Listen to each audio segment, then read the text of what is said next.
अभी मैंने आपसे पूछा कि कितने बच्चे गाली देते हैं, तो बहुत सारे बच्चों के हाथ खड़े हो गए कि हाँ हम गाली देते हैं। फिर ये भी पूछा कि भाई आपको कोई गाली दे तो आप क्या करते हैं, तो ये पता लगा कि आप भी गाली देते हैं। ऐसा ही है ना? तो हमें क्या करना चाहिए? कोई हमें गाली दे तो क्या करना चाहिए? कोई बताए? चुप रहना चाहिए?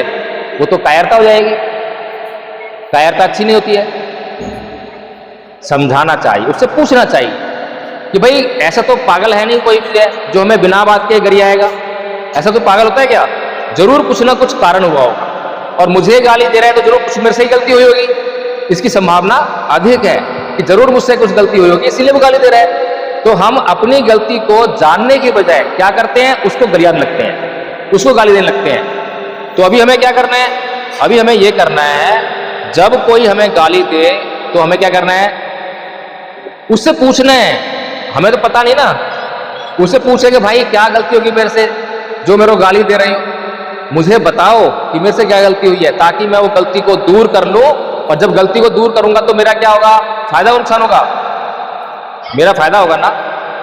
तो इसीलिए हमें कभी भी कोई गाली दे तो पलटकर पहली बात तो हमें गाली नहीं देनी, क्योंकि गाली देना पाप है और हमें पाप नहीं करना है। दूसरा, हमें कायर भी नहीं बनना, हमें तुरंत उनसे पूछना है, निरंतर पूछना है कि भाई मुझसे क्या गलती हुई है बताइए, ताकि मैं उसको सुधार सकूं। तो उससे वो आदमी फिर पलटकर गाली नहीं देगा, क्योंकि बुद्ध ने ये भी कहा कि ना ही बेरे न बेरानी समन्तित कुदाचन आबेरे च समन्ति ऐस धम्मो सनंतनो, कि वैर से कभी वैर शांत नहीं होता। तुम कभी भी किसी को गाली देकर, किसी ने गाली दी तो तुम भी गाली दो और सोचो कि वो शांत हो जाएगा, ऐसा संभव नहीं है। कभी हो सकता है क्या? नहीं होता। अगर गाली देने वाले को शांत करना है तो क्या करना पड़ेगा? हमें पहली बात तो उस प्रक्रिया को, क्रिया को रोकना पड़ेगा। गाली देने का जो सिलसिला शुरू हुआ है उसने शुरू किया है, हमें रोकना पड़ेगा, हमें गाली देना बंद करना पड़ेगा। अगर हमने गाली देना बंद कर दिया तो वो रुक जाएगा। वैर से वैर शांत नहीं होता, अवैर से ही वैर शांत होता है। तो वो वैर दिखा रहा है तो हमें अवैर दिखाना है। अगर वो अशांत है तो हमें शांति से काम लेना है, धैर्य से काम लेना है, सहनशील बनना है। जब हम ये गुण धारण कर लेंगे तो हम कैसे हो जाएंगे? हम शक्तिशाली हो जाएंगे। कैसे हो जाएंगे? शक्तिशाली, ऐसे शक्तिशाली जिसको कोई हरा नहीं सकता। एक कहानी सुनाता हूं मैं, कहानी सुननी है? चलो। एक बार की बात है, एक राजा हुए बिंबिसार, इतिहास में हुए हैं, पढ़ोगे भी कभी। तो बिंबिसार जो है, भगवान बुद्ध कहीं पर ध्यान कर रहे थे, वहां पहुंचे और वहां भगवान बुद्ध को नमन किया और नमन करके बोले कि भगवान बुद्ध, मैं बहुत शक्तिशाली हूं, मैं रोज सुबह वर्जिश करता हूं, जिम जाता हूं, शाम को भी करता हूं, और मैं एक तलवार के वार से कई गर्दन काट सकता हूं, बड़ी से बड़ी सेना को हरा सकता हूं, मैं बहुत शक्तिशाली हूं। तो भगवान बुद्ध बोले कि बहुत अच्छा राजन, कृपया करके बैठे। तो उसने आसन लिया और बैठ गया। तो भगवान बुद्ध ने बोला उनको कि राजन ये बताइए कि क्या आप मेरे साथ 1 घंटा ध्यान कर सकते हैं? ध्यान कितने बच्चे जानते हैं? ध्यान कैसे करते हैं? कोई जानता है ध्यान कैसे करते हैं? आलती पालती मार के, कमर सीधी करके, गर्दन सीधी करके, आंखें बंद करके ध्यान करते हैं, ठीक है? और ऐसी स्थिति अगर आप लोग जो ध्यान नहीं करते हैं, अगर 15 मिनट भी आप ध्यान करोगे तो विचलन आ जाएगा, आंखें खोलने का मन करेगा और कमर टेढ़ी होने लग जाएगी, कमर में दर्द होने लग जाएगा, पैरों में दर्द होने लग जाएगा। ऐसा होता है ना, 15 मिनट के अंदर ही होगा, गारंटी है इस बात की। तो भगवान बुद्ध क्या बोले राजा से कि हे राजन, क्या आप मेरे साथ 1 घंटा बैठ के ध्यान कर सकते हैं? राजा बोला मैं तो शक्तिशाली हूं, बिल्कुल कर सकता हूं। फिर भगवान बुद्ध बोले कि बहुत अच्छा राजन, क्या आप मेरे साथ 4 घंटे बैठ के ध्यान कर सकते हैं? तो राजा बोला हाँ भगवान बुद्ध, मैं 4 घंटे भी ध्यान कर लूंगा। तो भगवान बुद्ध बोले बहुत अच्छा राजन, क्या आप मेरे साथ बैठकर 1 दिन ध्यान कर सकते हैं? राजा बोला भगवान बुद्ध, हाँ मैं 1 घंटा 1 दिन भी कर लूंगा। फिर भगवान बुद्ध बोले बहुत अच्छा राजन, क्या आप मेरे साथ ऐसे बैठकर 1 हफ्ते तक ध्यान कर सकते हैं? बस राजा की ताकत ने जवाब दे दिया। अब राजा बोला कि नहीं भगवान, 1 हफ्ते तो मैं किसी हालत में नहीं कर पाऊंगा। अब बताइए शक्तिशाली कौन, भगवान बुद्ध शक्तिशाली या राजा? तो भगवान बुद्ध शक्तिशाली कैसे? ना तो वो वर्जिश करते हैं, ना व्यायाम करते हैं, ना कोई जिम करते हैं, ना किसी को मारते हैं, तो शक्तिशाली कैसे हो गए वो? तो शक्ति किस बात की है? मन की। क्योंकि आप जब ऐसी पोजीशन में बैठोगे तो आपका मन आपको परेशान करेगा। तो समस्याएं कहां पर हैं? मन में हैं। वो समस्याएं कौन सी हैं?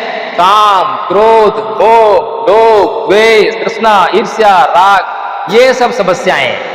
हाँ, कहां पर हैं ये? यहां पर। जैसे ही हम पोजीशन में बैठे और 15 मिनट हुई तो राग ने अपना असर दिखाना शुरू किया। राग क्या होता है? आसक्ति लगना, किसी चीज से लगाव हो जाना। तो अभी तक हमें क्या होता है? जैसे ही हमें कहीं पर पीड़ा होती है तो हम उसकी पोजीशन चेंज कर लेते हैं। या तो कुर्सी की टेक लगाई पीछे कमर की, लगाते हैं ना, ऐसे बैठे देखो आराम से, ऐसे बैठेंगे, है ना, फिर थोड़ा देर ऐसे बैठे, फिर ऐसे बैठेंगे, है ना, फिर ऐसे बैठ के भी अगर कुछ नहीं हो रहा तो फिर लेट जाएंगे। तो हमने अपने लिए तमाम तरह की सुख सुविधाएं अपने जीवन में हासिल की हैं और ये सुख सुविधाएं हमारे लिए कष्टदायक हैं। क्या हैं? कष्टदायक हैं, क्योंकि इन सुख सुविधाओं में राग है, इनसे हमें प्यार हो गया। तो जिसका जो है सुख सुविधाओं से प्यार हो जाता है तो वो शरीर को स्वस्थ नहीं करता, और जिसके भीतर राग बैठ गया उसके भीतर बीमारी है। तो जितनी भी हमारे शरीर में बीमारियां होती हैं वो सब हमारे मन के विकारों के कारण होती हैं। अगर हमने अपने मन को स्वस्थ कर लिया, उसको जीत लिया, तो हमारे शरीर को जो है किसी भी प्रकार की कोई बीमारी नहीं होने वाली। इसीलिए भगवान बुद्ध ने इस मन के ऊपर एक बात कही है कि जितनी भलाई आपकी आपके माता पिता भी नहीं कर सकते। सबसे अधिक भलाई कौन करता है हमारी? सबसे भला कौन चाहता है? माता पिता चाहते हैं। माता पिता इतनी भलाई चाहते हैं कि अगर वो अपनी जान को जोखिम में डालकर भी हमारा भला करते हैं ना, तो इस संसार में उनसे अधिक भला कोई नहीं कर सकता। लेकिन उनसे भी अधिक भला अगर कोई कर सकता है तो वो हमारा चित्त है, हमारा मन है, अच्छी दिशा में लगा हुआ मन। अगर ये मन, ये चित्त जो है अच्छी दिशा में लग जाए तो इससे अधिक भलाई जो है इस संसार में हमारा कोई नहीं कर सकता। और अगर यही चित्त जो है गलत दिशा में लग जाए, दारू पीने लग जाए, गाली देने लग जाए, झगड़ा करने लग जाए, तो जितना नुकसान हमारा कोई दुश्मन नहीं कर सकता उससे ज्यादा नुकसान हमारा ये चित्त कर सकता है। समझ में आ रही है बातें? तो अब आपको क्या करना है? अब आपको क्या करना है? गालियां देनी है? क्या बात कर रहे हो? गालियां आप इसलिए देते हो क्योंकि आपको गाली देने में मजा आता है ना? गाली देने में मजा आता है ना?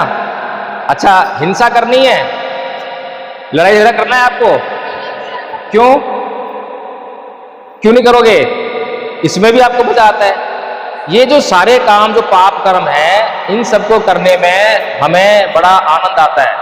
किसी ने हमें गाली दी तो उसको गाली देकर ही मन शांत होता है।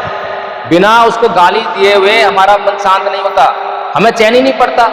जब तक उसको गाली ना दें, जब तक उसको सबक ना सिखाएं, जब तक उसको पीट ना दें, जब तक हमारा मन शांत नहीं होता।